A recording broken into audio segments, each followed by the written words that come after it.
Hey book friends and potential book enemies, let's talk about books that I bought in July. Now, if you're not into hauls, I don't know why you clicked this video, but thank you. I will indicate down below in the description if and when I read this book so that you can skip to that review if you'd prefer. In July, I went to Melbourne for a week to supervise my child doing child business. She's 17, but you know, she still needs a legal adult sometimes. So I had a lot of free time during the day, and I was having a really bad menopause anxiety time, and I just spent the whole week in bookstores, really. And when you're in a bookstore, you buy books. So that is what happened. The main bookstore that I spent time in was Diaries on Collins Street in the city. It is huge. I guess, yes, it is huge, but also it's bigger than the shop that I work in. It's bigger than the shops in the town where I live, except potentially the supermarkets. It was just a delight to spend time there.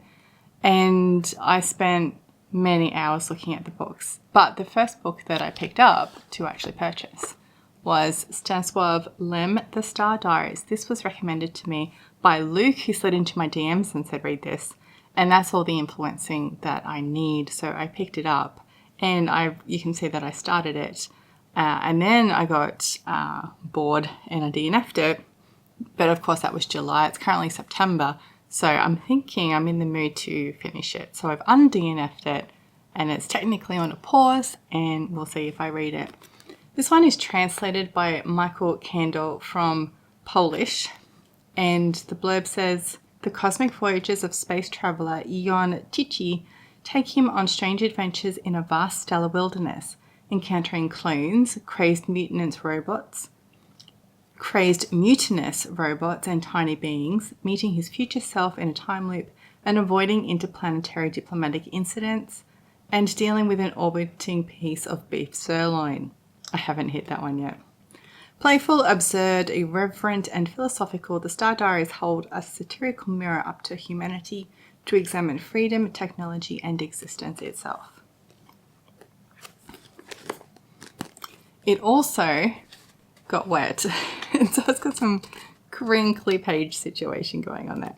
Then I was just wandering around the fantasy section looking at things that I have already purchased and probably intend to read. There was just a lot of listening to conversations happening in that aisle. There was a bloke there with some girls. One of them seemed to be his girlfriend, and he was hyping up things like The Wheel of Time and what was it?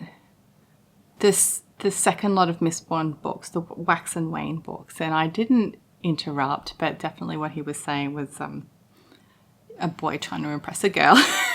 So that was a lot of fun. Something I did pick up was The Ladies of Grace Adieu and Other Stories by Susanna Clarke. Susanna Clarke wrote Jonathan Strange and Mr. Norrell. And I tell you what, I'm having such a drama with perimenopause and just the words stop coming. I will edit out as much as I can out of this, but it is definitely something that I'm struggling with at the moment. So she wrote Jonathan Strange and Mr. Norrell, Piranesi, The Wood at Midwinter, which I read at Christmas and really enjoyed. So, and of course it has a white spine. That's why I picked it up and convinced myself it was time. I haven't read this one, even though it's set in the Jonathan Strange and Mr. Norrell universe, because it's short stories, and I don't particularly enjoy short stories. Same with this one. Don't particularly enjoy short stories, but they have a time and a place, and I'm actually so keen to get to this one. I'm so excited. The blurb says, "Fairy, as in the land of fairy, is never as far away as you think. Sometimes you find you've crossed an invisible line and must cope, as best you can, with petulant princesses, vengeful owls, ladies who pass their time embroidering terrible fates, or with endless paths in the deep dark woods, and houses that never appear the same way twice. The heroines and heroes bedeviled by such problems in these fairy tales include a conceited Regency clergyman, an 18th century Jewish doctor, and Mary Queen of Scots, as well as two characters from Jonathan Strange and Mr. Norrell, Strange himself and the Raven King. I really want to read this now, so that's probably going to be next. Then the crime fiction was like cozy winter crime fiction on sale. So I bought 3 Agatha Christie Poirot novels. The Murder on the Links, which I had already read, but I didn't have a physical copy because a lot of these are on Kindle Unlimited. So this one is book 2 of Poirot. The blurb says, stabbed in the back, a piece of lead piping nearby. It should be a simple case. Poirot is summoned to France but arrives too late to save his client, whose body now lies face down in a shallow grave on a golf course. Why is the dead man wearing his son's overcoat? And who was the intended recipient of the love letter in the pocket? Before Poirot can answer these questions, the case is turned upside down by the discovery of a second, identically murdered corpse. The little grey cells hold the solution. I just reviewed this, so I will link to that review. And then, I was standing there with the Agatha Christie's on sale, so I bought the next one, which is The Murder of Roger Ackroyd. Now, that's not true. In between these two, there is a short story collection, which I'm not interested in. This one says, think you know who done it, think again. Poor Roger Ackroyd. He knew the woman he loved had been harbouring a guilty secret, and then yesterday she killed herself. But guilty secrets rarely stay secret. Who had been blackmailing her? Had it really driven her to suicide? Sadly, Roger Ackroyd wasn't going to live long enough to find out. I have reviewed that one as well. And then book 5 of Poirot is The Big Four. I've reviewed this one as well. 1 uninvited guest, 4 ominous names. Framed in the doorway of Poirot's bedroom stood a man coated from head to foot in dust. The intruder's gaunt face stared for a moment, then he swayed and fell. Who was he? What was he? Was he suffering from shock or just exhaustion? Above all, what was the significance of the figure 4 scribbled over and over again on a sheet of paper? Hercule Poirot finds himself plunged into a world of international intrigue, risking his life to uncover the truth about number 4. So that kept me going with Poirot for a minute. Then, next to the section that had all the crime fiction on sale were like, it was something like, translated fiction you need to read, blah, blah, blah. And Olga Tokarczuk was in there, obviously, including The Books of Jacob, which is a behemoth book. And I already own this on Kindle and had intended to read it. And then I just haven't. It's a really long book. And then one of my book clubs initiated a big book challenge where the aim was to read a book over 500 pages, which obviously is nothing when you're a fantasy reader. But the spirit of the challenge is to read something that's intimidating. And this was intimidating for me. It's very heavy to hold up. So even though I had it on Kindle when I saw it, this is the 3rd time that I've seen it in person, I thought, I'm going to get it because then when I don't read it, I'm going to be disappointed in myself for spending the money on this book. So this is my big book challenge book. And as you can see, I have less than 200 pages left. I have read most of it. I'm so proud of myself. This is translated by Jennifer Croft from Polish. And the blurb says, as new ideas and a new unrest begin to sweep the continent, a young Jew of mysterious origins arrives in a village in Poland. Visited by what seemed to be ecstatic experiences, Jacob Frank casts a spell that attracts a fervent following. He reinvents himself again and again, converts to Islam and then Catholicism, is pilloried as a heretic, revered as the Messiah, and wreaks havoc on the conventional order, Jewish and Christian alike, with scandalous rumours of his sects, S-E-C-T, secret rituals, and the spread of his iconoclastic beliefs. The story of Frank, a real historical figure, a divisive yet charismatic man, is the perfect canvas for the genius and unparalleled reach of Olga Tokarczuk. Narrated through the perspectives of his contemporaries, those who revere him, those who revile him, the friend who betrays him, the lone woman who sees him for what he is, The Books of Jacob captures a world on the cusp of precipitous change, searching for a certainty and longing for transcendence. Review forthcoming, because this one is a challenge. But that is why I bought it, and I'm not sorry. It is so big though. And actually one cool thing, which I will mention in the review, but one thing that I wouldn't have known if I hadn't bought this is, I mean, there's illustrations and they are in the Kindle edition. But the most important thing is that the pages count down.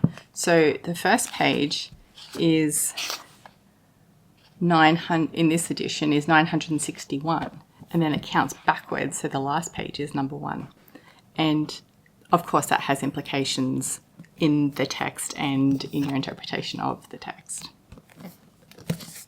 So I don't think this will get finished in September, but it'll be done soon, and I'm so excited to actually move on to other things. Then a different day, I was back at Dimmicks, soothing myself by being around the books, and I bought this one, The Book at War, Libraries and Readers in an Age of Conflict by Andrew Pettegree. I've read a book by Pettegree before. He wrote with somebody else a history of libraries. And so this one caught my eye in the non-fiction section. Call number here is 002.0, which is books. The blurb here says, since the advent of modern warfare, literature has all too often been found on the front lines, and in The Book at War, acclaimed historian Andrew Pettegree traces the surprising ways that written culture has shaped and been shaped by the conflicts of the modern age. From the maps and guidebooks that helped plan the invasion of Normandy to the scientific papers that laid the foundations of the nuclear age and the Blitz libraries of the London Underground, this is the definitive story of how books, writers and readers have gone to war. Meticulously researched and filled with fascinating details, The Book at War reveals how literature can be both a lethal weapon and our most persuasive argument for peace. I wonder if this is all modern history or if there's older wars as well. No, it's looking like it is World War II onwards. Which is fine. I don't really read much modern history and definitely not war history. So war history, but about a topic I enjoy, will be interesting. One of my favourite things about being in the city is that, well, if you have to be outside in the dark, which I do not prefer because when you get home from work, you put your jammies on and then you stay in your jammies on the couch. But if you have to be out in the dark, the bookshops are open. So I took my daughter and her friends, who are all teenagers, out and treated them to books after dinner one night. And this is the one that I picked up, Materialism by Terry Eagleton. The call number here is 146.3, which is the philosophical thought, school of thought called Materialism. The blurb here, oh, this is from a different bookshop. This is from Readings in Carlton, which again is a lovely store. Readings is a chain of indie bookstores in Melbourne, and I find them great for non-fiction stuff in particular. The Carlton one is really close to the campus of the University of Melbourne, so that's why this one in particular, I think, has a good selection of non-fiction. The blurb says, Terry Eagleton shows how materialism is at the centre of today's important scientific, cultural and philosophical debates. Looking at the ideas of Marx, Nietzsche and Wittgenstein, Eagleton demonstrates how, in different ways, materialism tears us away from the fantasy that humans are wholly self-determining. This is a powerful account that strikes to the heart of how we think about ourselves and reminds us of our dependence on our surroundings and each other. Now, I picked this one up mainly because I've read Eagleton before and really enjoyed his writing. He wrote a book called about how to read, like an introduction to literary criticism and an introduction to Marxism. So I picked up this one about materialism and also the white spine. I'm a sucker for the white spine. That is everything I bought in Melbourne. And then I came home, and a new and secondhand bookshop that I follow on Instagram and Facebook put up this book. Now, they are running a scam where they highlight books on their social media, and then whoever gets in first gets to buy that book, and then they send it to your house. So even though I was not interested in buying cloth-bound classics, I could not pass up this excellent condition copy of Anna Karenina from the translators that I want to read for cheap from one of my favourite bookstores. So I bought Anna Karenina from Cracked and Spineless Books in Hobart. And this is going to be my next big book. I've been talking about reading Anna Karenina for years, but I've been scared. So anyway, this translation is by Richard Pevier and Larissa Volokonsky, or similar. And I don't have a blurb. I actually don't really know the story of Anna Karenina, and I don't intend to look it up. I just intend to read. So whether I read this physical copy or not, I don't know. But, I mean, I couldn't pass up this deal. And also because I wanted to buy a book, obviously.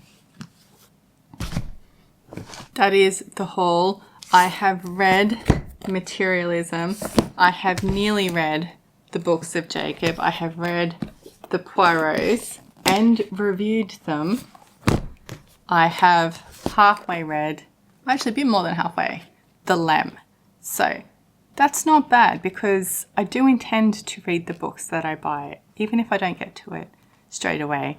And that is why I like haul videos, because I like it when people are excited to read the books, not just talking about things they've accumulated.